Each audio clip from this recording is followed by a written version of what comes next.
ने यहाँ उपदेश दिया है अपने कर्म के माध्यम से करके कि इंसान को धर्म की स्थापना के लिए, सनातन धर्म की रक्षा के लिए, अपने अस्तित्व को बचाने के लिए हथियार उठाने में, चलाने में, धारण करने में, रखने में कोई दोष नहीं है। आप पहले किसी को कुछ बोलो नहीं, अगर सामने वाला जीने नहीं देता है, परेशान करता है, फिर भी आप सहन करते हैं तो पाप है, अधर्म है। प्रतिकार रूप में आप अपने बचाव के रूप में अगर वार करते हैं तो कोई दोष नहीं है। अभी हाल देख रहे हैं आप बांग्लादेश का, रोज का रोज सुन रहे हैं, देख रहे हैं। हम तो कश्मीर फाइल देखे थे, कई लोग कह रहे थे सब झूठ है, झूठ है, झूठ है, ये सब नहीं हुआ। अब जो झूठ, जिनको झूठ कश्मीर फाइल लग रही थी, वो बांग्लादेश फाइल आंखों देखा, ये सब दृश्य देख ले, अभी हो रहा है। अरे महाराज, मैंने उस दिन देखा कि बीच चौराहे पे वो तार मोटा बांध के उसमें मार मार करके हिंदुओं को उल्टा लटका दिया और फिर उन पर जो है लठ मार रहे हैं, सिर फूट रहे हैं और तलवार से जो है लटकते हुए सिर पर ऐसा तलवार मारा कि उधर सिर गिरा जाके, किसी का हाथ काट दिया, किसी का पैर। ऐसी विभत्स एक वीडियो आई थी, मैं तो देख के मेरे चक्कर सा आ गया। 2 दिन तक बिल्कुल मन अजीब सा रहा। तो वीडियो सोशल मीडिया पर आ रही, स्त्रियों को, बच्चियों को, बिचारियों को उनके सारे कपड़े छीन लिए। ऐसी दुर्गति, ऐसा बुरा हाल अभी चल रहा है। वो बहुत हाल खराब किया है। वो कारण यही है कि हिंदू सोचता है हम तो मक्खी मच्छर नहीं मारेंगे तो हमको भी वो नहीं मारेंगे। हाँ, हम किसी को नहीं सताएंगे तो हमको कोई क्यों सताएगा। लेकिन ऐसा नहीं है। मुर्गी किसको सताती, बकरी किसको सताती, मछली किसको सताती है, लेकिन फिर भी उनको मारने काटने वाले रोज तैयार रहते हैं, रोज हजारों संख्या। इसलिए हिंदुओं, अगर तुम बहुत ज़्यादा सहिष्णुता का परिचय देते हो तो तुम कायर हो, इससे अधिक और कुछ नहीं। आपने कभी सोचा है कि अगर कभी ऐसा संकट हमारे ऊपर आ जाएगा तो हम अपनी रक्षा कैसे करेंगे? आपके घर में तो ढंग का चाकू भी नहीं है, सब्जी काटने वाला चाकू भी है तो उससे ढंग से सब्जी नहीं कटती, धार ही नहीं उसमें। घर में जो सब्जी काटने वाला चाकू भी है छोटा सा, वो भी बिना धार वाला है, उसमें ठीक धार नहीं है।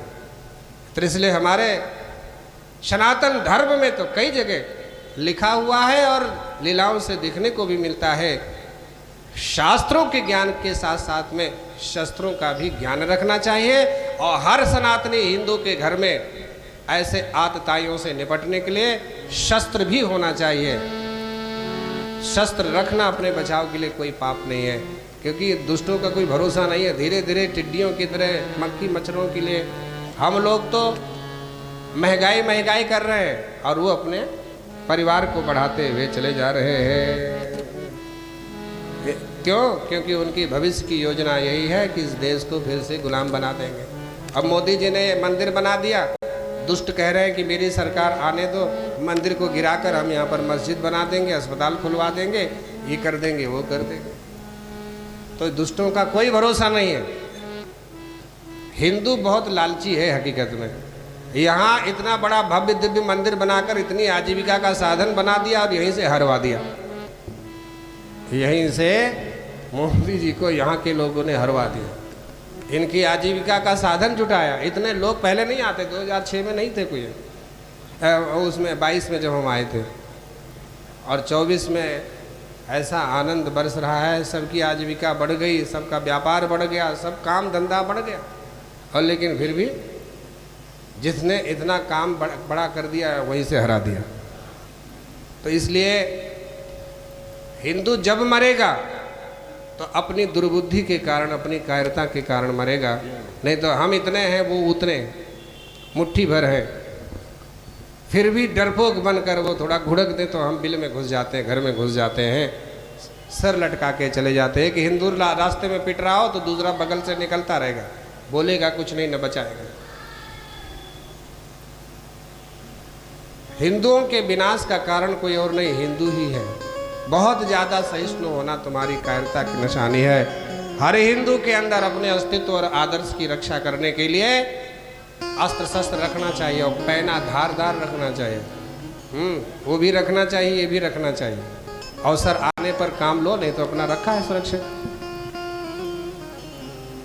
इस शस्त्र और सामान राम जी रखे। अच्छा, राम जी वन में गए, संत बन के गए कि नहीं गए? पर धनुष बाण लेके क्यों गए?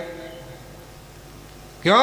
क्योंकि उनको पता था इसकी जब आवश्यकता पड़ेगी तो इसका इस्तेमाल भी अनुचित नहीं है। गुरु वशिष्ठ जी ने शास्त्र की शिक्षा देने के साथ शस्त्र की भी शिक्षा दी थी। हमारे जितने भगवान, आप भगवानों की पूजा करते हो ना, तो उनसे क्या सीखा?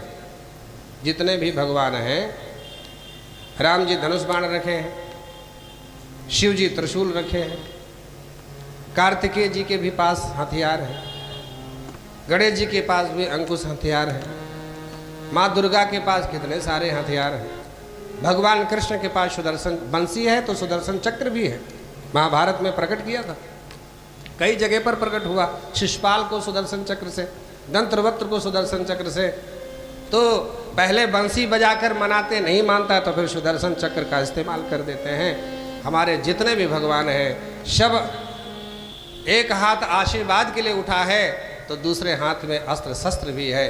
तुम आशीर्वाद से अगर मानते हो तो ठीक है, तुम भक्त बन के आओगे, भोले बन के आओगे तो तुम्हें आशीर्वाद है, तुम्हें अभय मिलेगा। लेकिन अगर दुष्टता का भाव लेकर आओगे तो मेरे हथियार तुम्हारे ही लिए हैं। इसलिए भोले और भाले दोनों ही हैं भगवान। लेकिन हम अपने भगवानों की दिन रात पूजा तो करते हैं, लेकिन उनसे शिक्षा कुछ भी ग्रहण नहीं करते। बोले भक्त वत्सल भगवान की। आइए सूरत से